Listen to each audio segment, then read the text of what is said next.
이에 여호수아가 그 백성의 관리들에게 명령하여 이르되 진중에 두루 다니며 그 백성에게 명령하여 이르기를 양식을 준비하라. 사흘 안에 너희가 이 요단을 건너 너희의 하나님 여호와께서 너희에게 주사 차지하게 하시는 땅을 차지하기 위하여 들어갈 것임이니라 하라. 여호수아가 또 르우벤 지파와 갓 지파와 므낫세 반 지파에게 말하여 이르되 여호와의 종 모세가 너희에게 명령하여 이르기를 너희의 하나님 여호와께서 너희에게 안식을 주시며 이 땅을 너희에게 주시리라 하였나니 너희는 그 말을 기억하라. 너희의 처자와 가축은 모세가 너희에게 준 요단 이쪽 땅에 머무르려니와 너희 모든 용사들은 무장하고 너희의 형제보다 앞서 건너가서 그들을 돕되 여호와께서 너희를 안식하게 하신 것 같이 너희의 형제도 안식하며 그들도 너희의 하나님 여호와께서 주시는 그 땅을 차지하기까지 하라. 그리고 너희는 너희 소유지 곧 여호와의 종 모세가 너희에게 준 요단 이쪽 해돋는 곳으로 돌아와서 그것을 차지할지니라. 그들이 여호수아에게 대답하여 이르되 당신이 우리에게 명령하신 것은 우리가 다 행할 것이요 당신이 우리를 보내시는 곳에는 우리가 가리이다. 우리는 범사에 모세에게 순종한 것 같이 당신에게 순종하려니와 오직 당신의 하나님 여호와께서 모세와 함께 계시던 것 같이 당신과 함께 계시기를 원하나이다. 다 같이 누구든지 당신의 명령을 거역하며 당신의 말씀을 순종하지 아니하는 자는 죽임을 당하리니 오직 강하고 담대하소서. 아멘. 하나님의 말씀입니다. 할렐루야. 모세가 마침내 죽었습니다. 하나님께서 데려가셨습니다. 모세가 이끌어왔던 그 수많은 이스라엘 백성들이 이제 누군가로부터 지도를 받아야 될 상황이 됐습니다. 하나님께서는 여호수아 구원이라는 뜻을 가진 사람을 미리 준비해 놓으셨고 모세가 죽은 다음에 이렇게 그분이 리더십을 갖고 계속 이스라엘 백성들을 이끌어가게 하십니다. 아무리 작은 시골 교회라도 하나님은 언제나 지도자를 보내십니다. 큰 교회도 그럴 뿐만 아니라 작은 교회도 언제나 하나님은 우리는 그 목사님이 없으면 다 끝날 것 같은 그런 훌륭한 목사님들도 세상에 많으시잖아요. 그렇지만 하나님은 또 그 목사님 다음으로 또 새로운 목사님을 보내신다. 왜냐하면 그 원래 인기가 있었고 잘하던 목사님이 교회를 세운 게 아니고 하나님께서 그 목사님을 통해서 그에게 은혜를 주셔서 사람들에게 칭찬받고 존경받는 능력을 주셔서 교회를 세운 것임을 나타내셔요. 그러니까 우리가 제 원고에는 없지만 가끔 우리가 어떤 유명한 목사님이 조금 이렇게 은퇴하실 즈음에나 은퇴하신 다음에 좀 이렇게 들려오는 소식이 안 좋을 때 우리 마음이 많이 속상해요. 그렇죠? 그러지 않으셨으면 참 좋았었을 뻔했는데 또 꼭 그러셔야 되는가 이렇게 이제 생각이 들 때에는 어떻게 생각하면 좋냐면 일단 그렇게 느끼는 것은 우리가 본능적으로 맞죠. 그것이 잘못됐다기보다도 그러고서는 우리가 주저앉아버리면 저런 일들 때문에 매스컴에 타고 전도도 잘 안 되고 속상하다는 것으로만 끝나지 말고 더 깊은 영적으로 저분도 참 지극히 사람이었구나. 하나님께서 어떤 특정한 시대에 저분을 택하셔서 저분에게 권능을 주셔서 그 많은 교회와 그 많은 사람들을 모으셨구나. 결국 저분 뒤에는 하나님이 계셨던 거구나. 내가 그 목사님을 존중하고 사랑하지만 나는 그분이 나의 하나님은 아니셔. 이렇게 생각해요. 자, 그래서 지금 이제 여호수아가 등장을 해요. 그런데 여호수아는 모세와 인간적으로 비교할 때 상당히 약하잖아요. 그렇죠? 여러 가지 면에서 모세는 지금 세상 사람들도 알고 있는 사람인 것처럼 이렇게 왕자였고 세상 문물도 많이 배웠고 또 무술도 배워서 뭐 등등 여러 가지 그 사회적 퀄리피케이션이 상당히 좋았던 분이 아니었는가 모세는.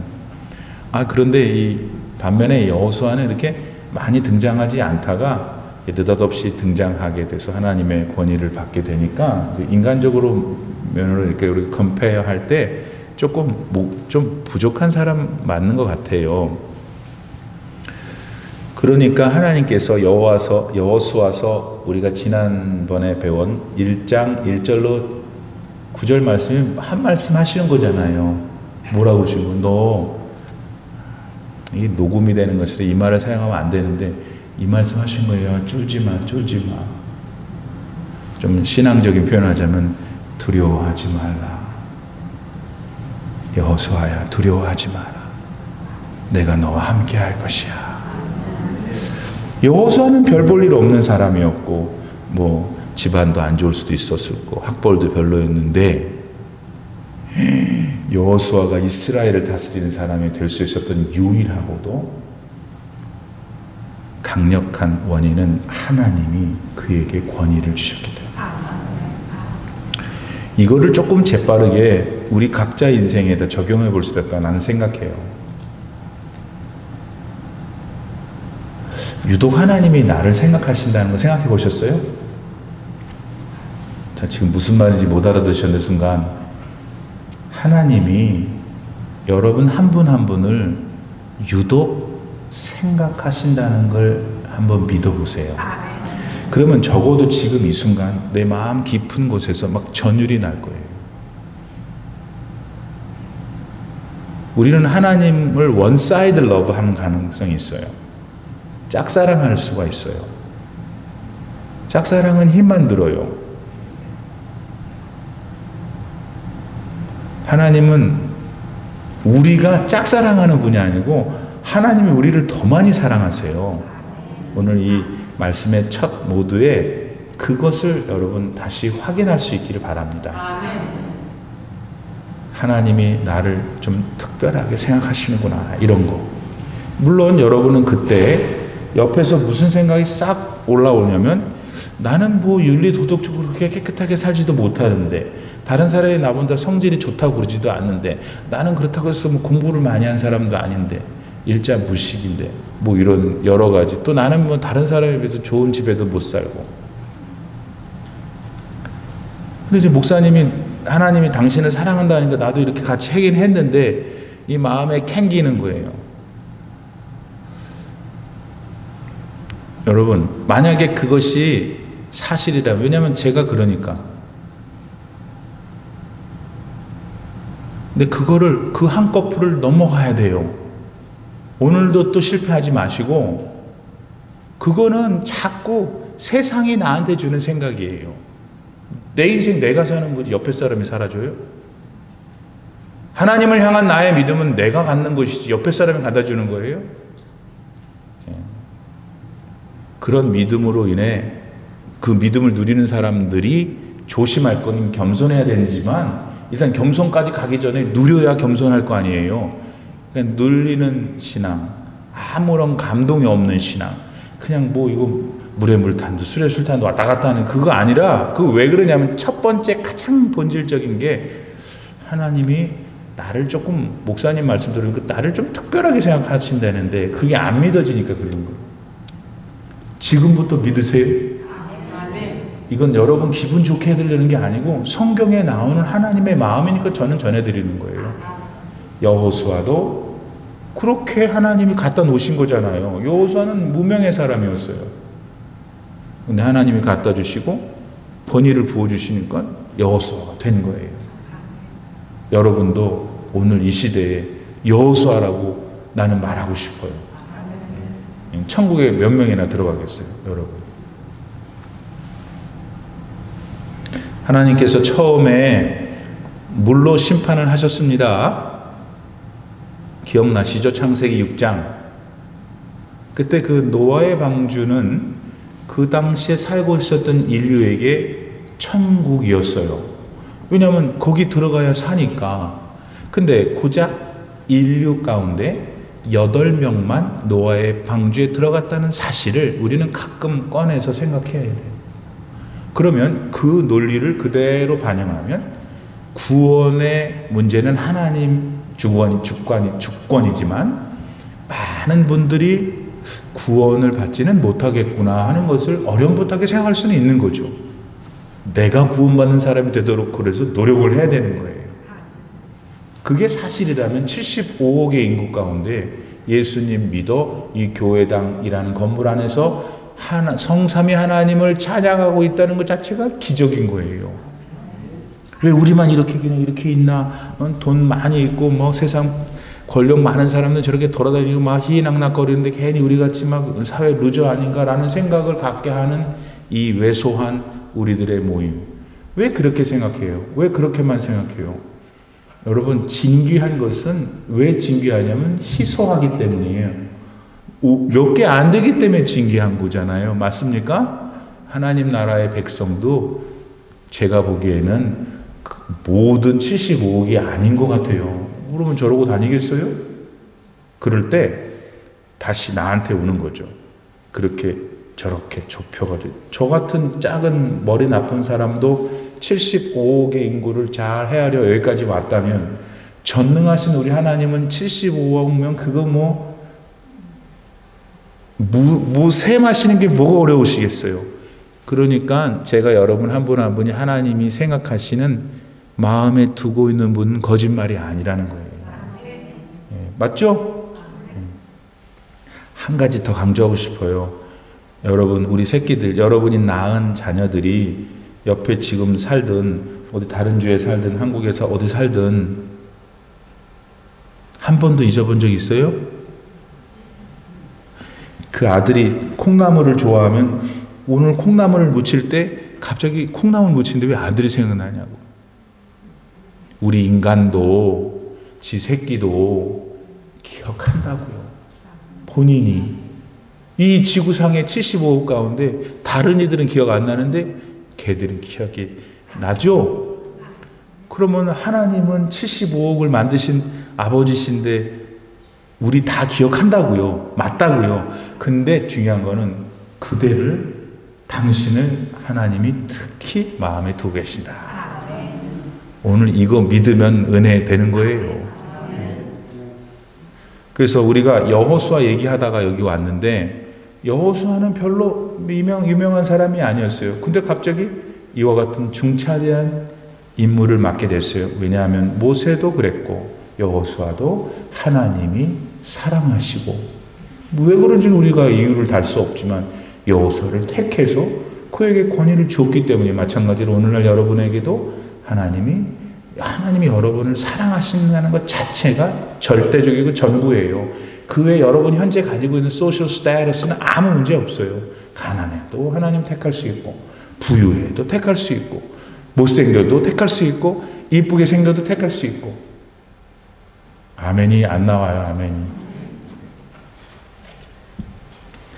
자, 그 여호수아가 오늘 본문 10절에 뭐 하고 있냐면 이에 여호수아가 그 백성의 관리들에게 명령하여 이르되, 즉 앞에 하나님이 나타나셔서 너 쫄지 마.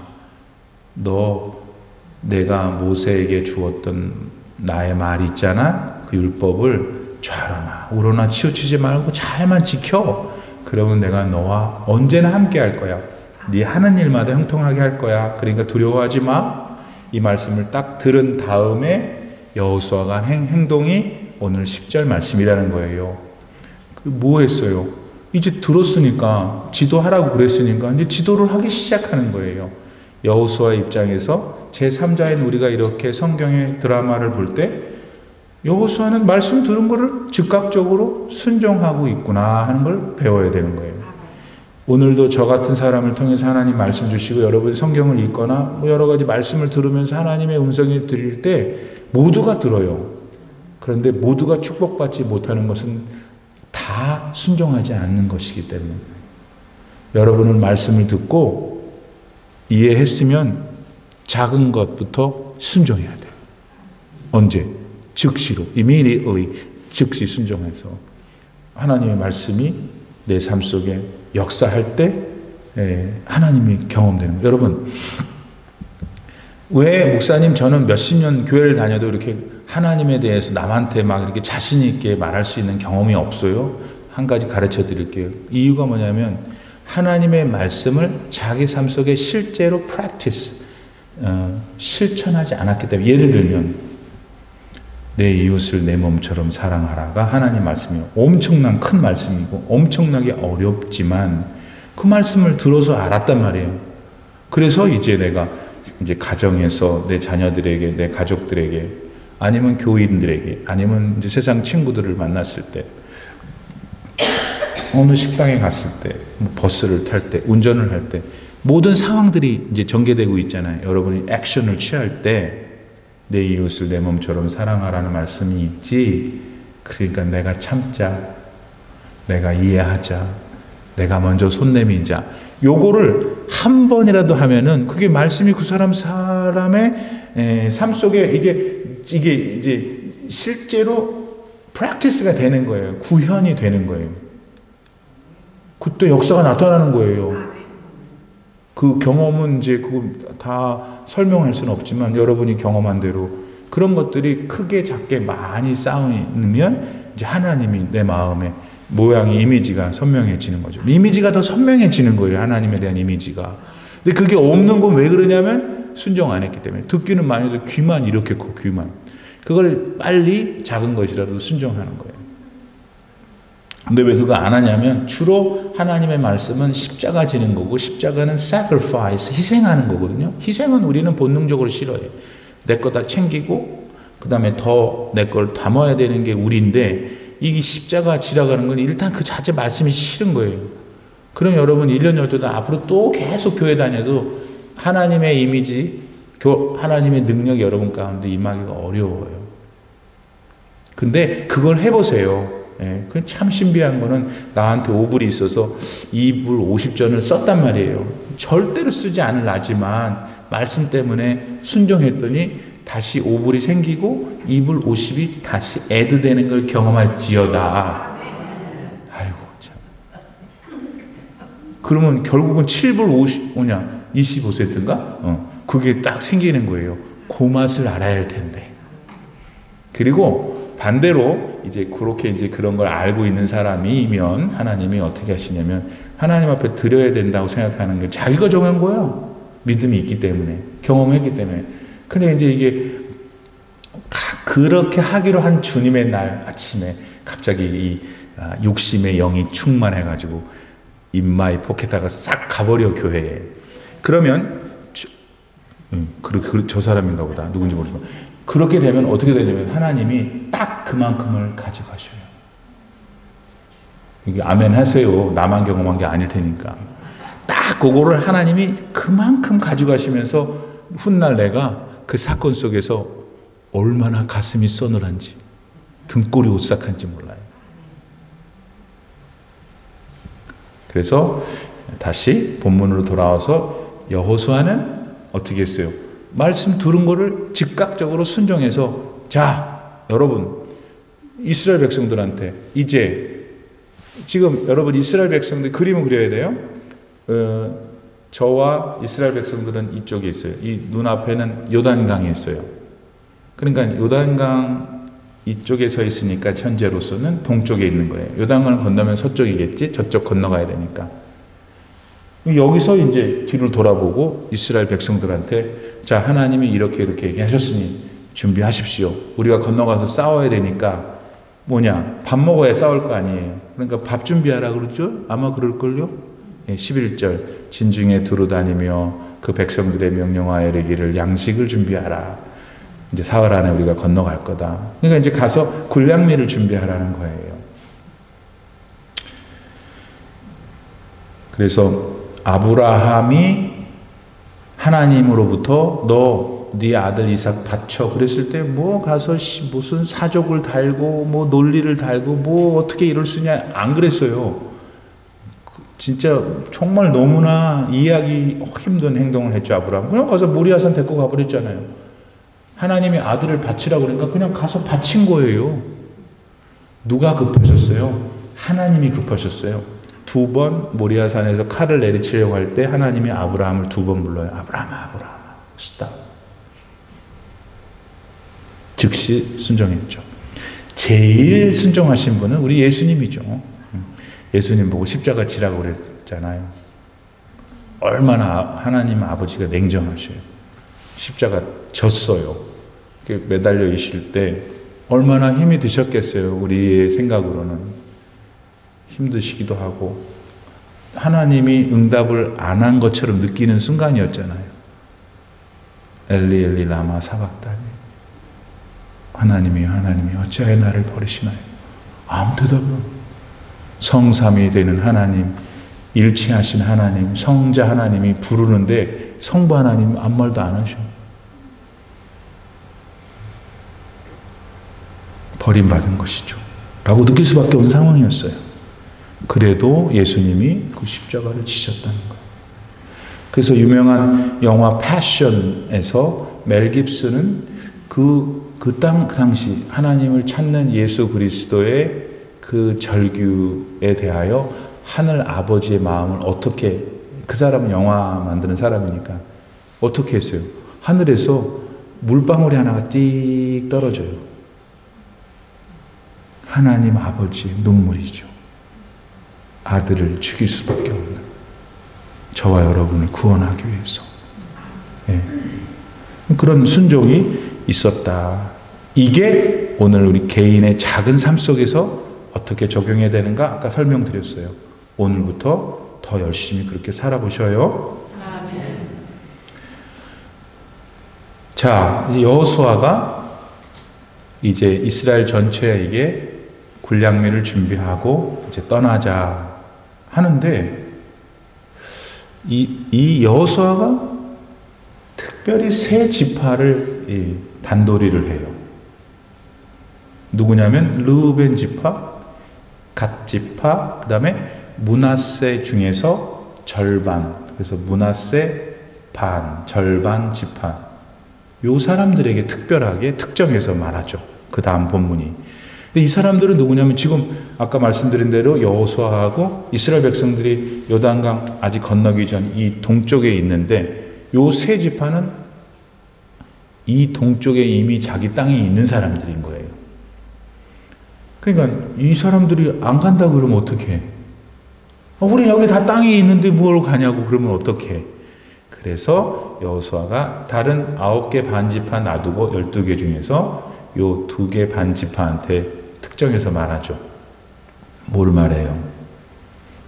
너희들 여기 오기 전에 너희들이 하나님, 모세를 통해서 하나님한테 여기 있는 땅 원했지? 근데 하나님이 처음엔 그거 마음에 탐탁하지 않으셨지만 너희들이 여기서 살기 위해서 우리가 건너가서 나머지 우리 형제 자매들과 그들이 다 그 지파들이 자기 땅을 차지할 때까지 같이, 그것도 앞장서서 선봉해서 싸울 것이라 약속했잖아요. 그러니 하나님 그때 그것을 듣고 허락하셨던 거 기억하세요. 그러죠. 13절 맨 마지막 부분에 보세요.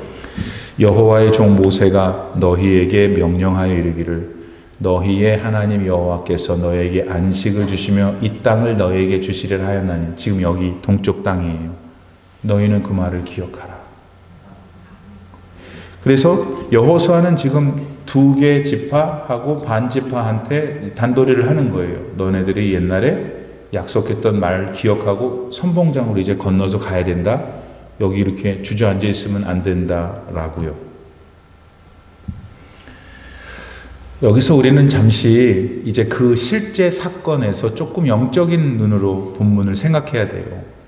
지금 건너가고자 하는 땅은 결국 가나안 땅인데 어떻게 돼요? 그 땅에 들어가면. 그 땅에 들어가면 1차적으로는 이제는 어디 안 가도 되잖아요.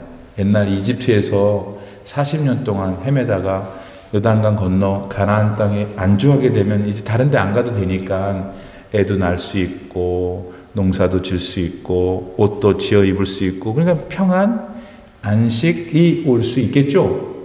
그러니까 지금 이스라엘 백성들의 입장에서는 가나안에 들어가는 것은 안식을 얻는 것이라고 말할 수 있어요.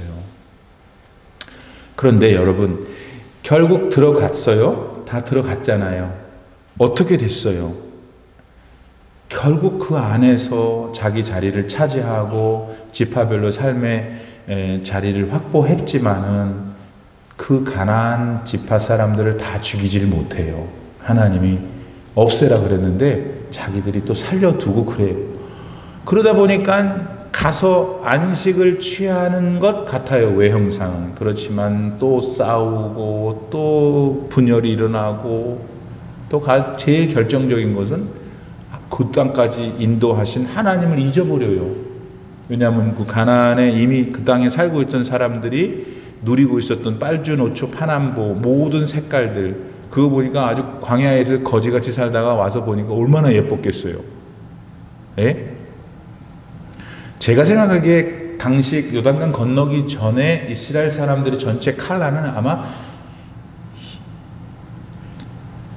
아무튼 재미있지 않은 광야 색깔이었을 것 같아. 근데 가나안에 갔더니 막 이렇게 여러분처럼 막 빨주노초, 파남보가 다 있었을 거 아니에요. 그 사람들은 그쪽에서 수천 년 동안 살았으니까 물감을 들이고 그랬을 거 아니에요. 그러니까 이게 눈이 휘둥그러져 가지고 결국 가나안 땅에서 그들이 명색이 안식을 취했다고는 할 수 있지만 실제 내용은 고통과 눈물과 아픔과 싸움이 가득했어요. 여러분, 여기서 우리는 하나님은 왜 이스라엘 백성을 택하셔서 이 가나안의 입성이라는 이 구도를 가지고 성서를 쓰게 하셨을까? 이 땅의 안식은 진짜가 아니라는 걸 보여주시려는 거예요. 사랑하는 성도 여러분, 우리는 당장 먹고 살아야 되고 머리에 지금 머리가 아프잖아요. 돈도 필요하고 새끼들도 다 잘 돼야 되고 등등 많은 것들이 우리 가운데 있는데 제발 부탁해요. 우리의 그 안식은 영원하지가 않아요, 이 땅에서는. 그리고 또 우리가 살아보고 해보니까 그거를 샀으면 그거를 내가 소유되면 정말 평생 동안 희희낙낙거리면서 살 줄 알았는데 그거를 손에 넣고 한 달도 못 돼서 그거 집에다 어디 있는지도 모르고 하는 나를 바라보면서 너무 놀라지 않아요, 여러분? 야, 자기가 너무하지 않아요, 본인이? 그러니까 뭘 깨달아야 되냐면 이 세상에 존재하는 것이 반짝반짝거리면 다 예쁘지만은 결국 그것은 영원한 것이 아니라는 것을 우리가 알고서 이 본문을 시작해야 되는 거예요. 그래서 이 땅에서의 안식이 필요해요. 여러분, 우리 모두가 다 지금 갈급해하는 것들이 필요하고 우리는 구하고 그것을 얻어야 해요. 그런데 그것만 있으면 진짜 신앙인이 아니에요. 진짜 주님 만난 성령 충만한 사람이 아니에요. 그럴수록 내가 이 땅의 것들을 갈급해할수록 내가 영원한 것을 사모하는 거구나. 내가 영원한 것을 더 사모해야지 하면서 자기 마음을, 자기 환경을, 자기 처지를 잘 다스려 나갈 때 그게 지혜가 되고 자기 삶을 잘 어거할 수가 있는 것입니다. 데살로니가 후서 1장 7절에 보면 환난 받는 너희에게는 우리와 함께 안식으로 갚으시는 것이 하나님의 공의입니다. 그랬어요. 먼 훗날 지금 우리 이 세상에서는 절대로 완전히 누릴 수 없는 그 안식을 하나님께서 주시는데 그게 하나님의 공의라고 하는 것입니다. 그게 언제 나타나는가? 주 예수께서 저의 능력의 천사들과 함께 하늘로부터 불꽃 중에 나타나실 때에. 그러니까 여러분, 우리 그리스도인들에게는 먹고 사는 것, 돈 잘 버는 것, 건강하는 것도 중요하지만 그것만 내 영혼의 주제가 되면 안 돼요. 주님이 언젠가 다시 오실 것이고 새로운 나라를 구성하실 것에 대한 소망, 거기에 나는 원 멤버라는 믿음을 가지고 살아야 한다 하는 것을 기억해야 합니다. 그러니까 그런 영원한 안식을 위해서 오늘 우리는 뭘 해야 되냐면, 그래도 여호수아가 요단강을 건너야 되고 첫 번째 성인 여리고성을 만났을 때 전투를 해야 되는 힘을 써야 되는 거예요. 우리가 이 땅에 사는 동안에 영원한 안식을 취하기 위해서는 이 땅에 사는 동안에 가만히 영원한 안식만 기다리고 누워가지고 감이 떨어지게 사는 게 아니고 그 영원한 안식을 소망하고 믿고 내가 나이가 들어갈수록 그 영원한 나라에 내가 더 가까이 가고 있다는 사실을 날마다 확인해야 돼요, 여러분. 마지막으로 아까 얘기한 대로 지금 여호수아가 2개 반 지파한테 너희들이 가서 먼저 싸우되 앞장서서 싸워야 된다고 그랬어요. 왜냐? 너희들은 여기 이미 확보된 땅이 있지 않냐. 근데 우리가 먼저 지나갈 수는 없는 거는 참 훌륭했어요, 그 순간에. 왜냐하면 12개의 지파 중에서 2개 반 지파가 이쪽 오른쪽 요단강 동쪽에 머무른다고 주장할 때 나머지 9개 반이 막 거품 물고 반대했으면 어떻게 생겼어요? 그럴 수도 있을 가능성이 있잖아요. 근데 싸우지 않고 그렇게 하도록 허락했던 것 같아요, 서로. 그리고 지금 이 2개 반 지파 사람들은 성경을 읽어보고 계산을 해보면 그 당시 이 2개 반 지파의 인원이 20세 이상 싸움을 할 수 있는 병사들로 약 11만 명이었어요. 그런데 다 아슈르망이 선봉으로 간 게 아니더라고요. 계산해 보니까 약 한 7만 명은 이 요단강 동편에 자기 처자들 또 우양들이 다 있었을 거 아니에요. 또 땅도 지켜야 되고, 그러니까 자기 부인들도 새끼들도 지켜줘야 되는 사람이 한 7만 명 남고, 남자들이 나머지 4만 명이 간 거예요. 어찌됐든 간에 갔어요. 약속을 지켰어요. 왜? 나머지 9개 반이 거기 가서 살아야 되는 것도 자기들의 일이었기 때문에. 이 자기 나머지 9개 반이 안식을 취하는 것도 자기 일이었기 때문에.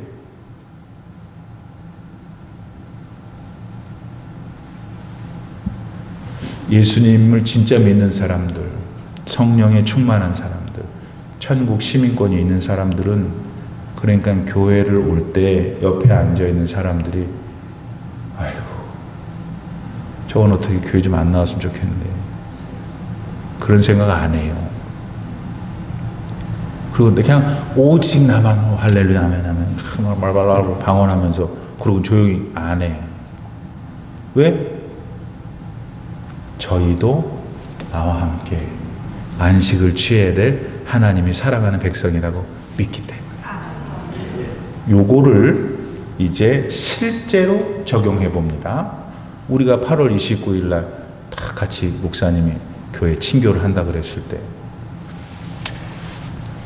하든지 말든지, 아유 바빠 죽겠는데 델타 변이 때문에 다 사람이 죽고서 맞는데 목사님 미쳤나 봐.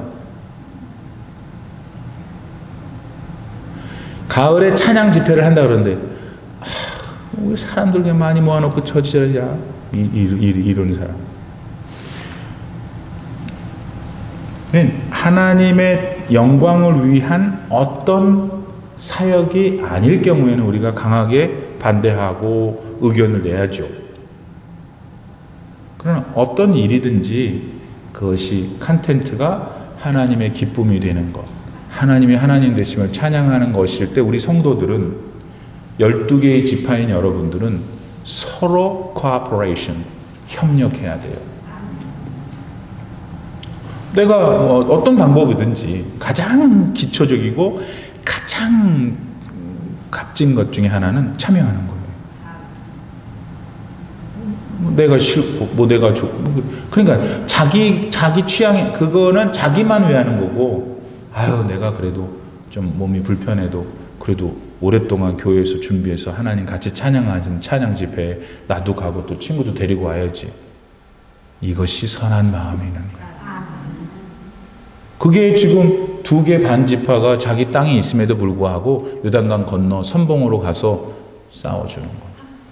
이거를 사회로 적용할 경우에 프랑스 말에 노블리제 오블리주라는 말이 있죠. 노블리제 맞나? 노블리제 오블리주, 불어예요, 불어.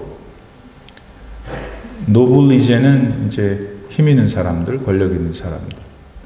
오블리주는 책임감 있게 뭔가를 마땅히 해야 되는 것이 붙어서 그게 이제 1808년에 프랑스의 가스통 마이클이라고 하는 사람, 정치인인데 그 사람이 처음 말한 거예요.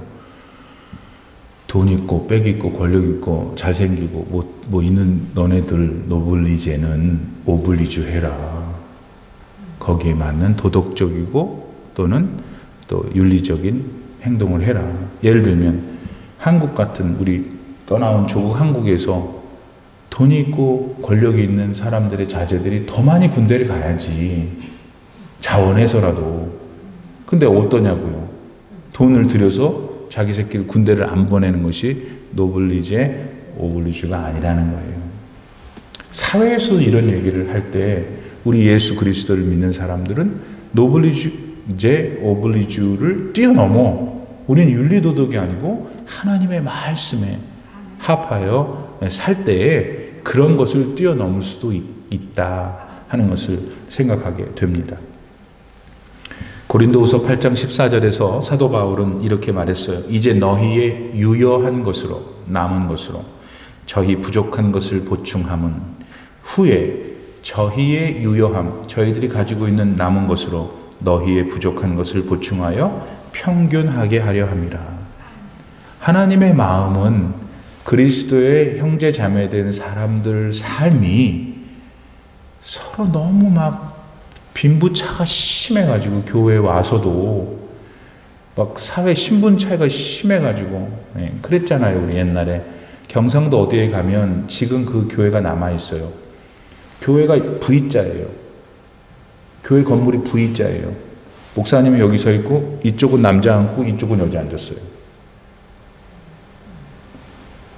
그게 우리나라만 그럴까요? 천만에. 뭐 이 나라, 이 좋은 나라 미국에서도 누구는 화장실 못 가게 하고 그랬었잖아요. 누구는 버스에 못 앉게 하고.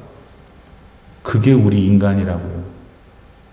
근데 예수님의 복음이 우리에게 들어오고 그래 남녀가 다 동일한 인격에 창조된 인간이잖아요.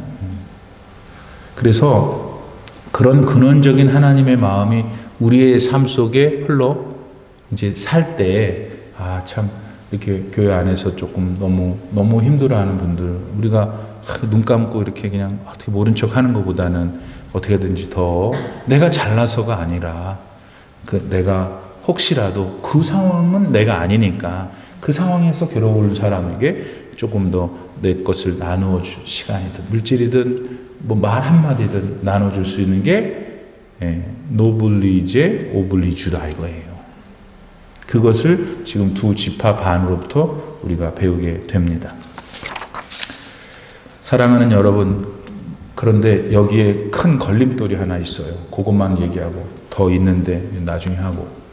뭐가 걸림돌일까요? 우리 마음이 걸림돌이에요. 여러분, 내가 최근에 발견한 건데요. 이게 몸이 늙잖아요. 몸이 안 늙는 분 손 들어보세요. 근데요, 우리 가운데 있는 것 중에서 안 늙는 게 있어요. 그게 뭐냐면 마음이 안 늙어요. 맞죠? 마음이 안 늙어. 그리고 어느 날은 17세, 18세 소녀가 되고 벌떡 일어나다가 그만 주저앉고 하잖아요. 마음은 18세인데 몸은 또 다른 새이기 때문에. 왜 그 말씀 드려요? 에레미야서 17장 9절 말씀에서 하나님이 뭐라고 그러셨냐면 만물보다 거짓되고 심히 부패한 게 마음이다. 그러니까 우리가 이제 그 사실을 알았다. 그렇구나. 그게 중요한 게 아니에요.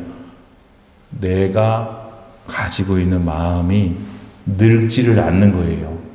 즉 욕심, 내 거, 막 나만 요게 늙지를 않는 거예요. 그러니까 이런 말씀을 듣고 그것을 이렇게 조정해서 조심해서 살아라고 하는 것도 조차 듣지를 않으면 그 마음은 청춘인 거예요, 맨날. 그러니까 결과적으로 그 사람은 잘 사는 것 같아요. 다른 사람보다 돈도 많고 막 그렇게 막 지혜롭게 막 사기를 쳐가지고 착착착착. 근데 결코 그 인생에 평강이 없어요. 기쁨이 없어요. 우선 사람들이 인정 안 해줘요. 여러분, 사람들도 인정 안 해주는데 하나님 인정하시겠어요? 잘 못 산다는 거예요.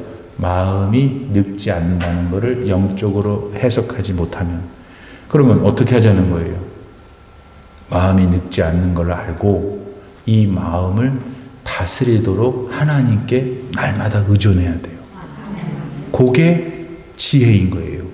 그렇게 해서 여러분이 지금까지 들으신 말씀을 잘 적용해서 이제 또 생활 속에서 영어로 put into action이 실행하다예요. 그러니까 액션으로 취하는 거예요. 이제부터. 그렇게 하면은 여러분의 삶이 변화가 돼요. 지금 기도하는 제목들이 여러분이 변하지 않으면 절대로 문제 안 해결돼요. 여러분을 변화시키게 하실 하나님. 그 하나님께서 이번 남은 또 3일 동안 여러분의 삶 가운데 함께 하실 줄 믿습니다. 우리 기도합시다.